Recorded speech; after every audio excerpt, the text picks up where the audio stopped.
আসসালামু আলাইকুম, কেমন আছেন সবাই? অনেকে জানতে চেয়েছেন যে স্যার আমরা এক্সেলে যখন কাজ করি দেখা যায় যে এই কলামে যখন আমরা লিখি, হ্যাঁ, লেখার পরে একটা কলামের উপরে লেখা চলে যায়, কিন্তু এই কলাম সাইজগুলো আমাদের কি করতে হয়, এরকম টেনে টেনে বড় করতে হয়, অথবা আমি এখানে কম লিখছি একটু টেনে টেনে ছোট করতে হয়।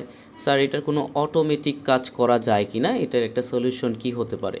তো আমরা তাদের জন্য, তাদের এই কোশ্চেন অ্যান্সার দেওয়ার জন্য আজকের এই ক্লাসটা নিচ্ছি। তো আপনি জাস্ট একটা সেটিং করে নিলেই এই কলামগুলা অটোমেটিক সেট হয়ে যাবে, আপনার লেখার সাথে সাথে পরিবর্তন হবে। তো আমরা যখন এক্সেলে আসবো, এক্সেলে আসার পর এখানে দেখবেন শিট অপশন লেখা আছে, শিট 1, শিট 2, শিট 3। তো শিট অপশনে এসে রাইট বাটন প্রেস করব। উপরে দেখেন লেখা থাকবে ভিউ কোড। ভিউ কোডে ক্লিক করলে এই যে একদম উপরের দিকে এটা হচ্ছে জেনারেল, এটাকে একটু চেঞ্জ করে নিয়ে আমরা লিখব ওয়ার্কশিট। হ্যাঁ, ওয়ার্কশিটটা দেওয়ার পরে দেখেন যেই অপশনটা আছে, হ্যাঁ, যে প্রাইভেট সাবস, এই প্রাইভেট সাবসের নিচে আমরা লিখব cells dot entire column dot autofit. এইটা লেখার পর আমরা মিনিমাইজ করে দেব। মিনিমাইজ করে দিলাম।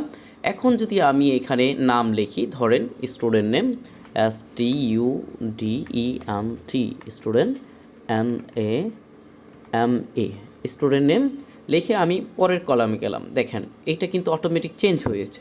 এখন যদি আমি এখানে লিখি, ধরেন স্টুডেন্ট, STUDENT,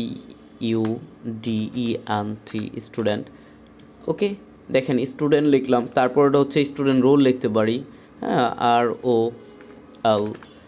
এখন দেখেন কলামগুলার সাইজ দেখেন, আমি লিখব আর কলামগুলা অটোমেটিকলি তার যতটুক দরকার আছে সব কটা নিয়ে নিচ্ছে। যতটুক দরকার হবে আপনি যাই লেখেন, এখানে অনেক লেখা লিখলেন ওই পরিমাণ স্পেস রাখবে, যাই লেখেন ওই পরিমাণ স্পেস রাখবে। আপনি একটু কম লেখেন অন্য কলামে, দেখবেন কম হবে।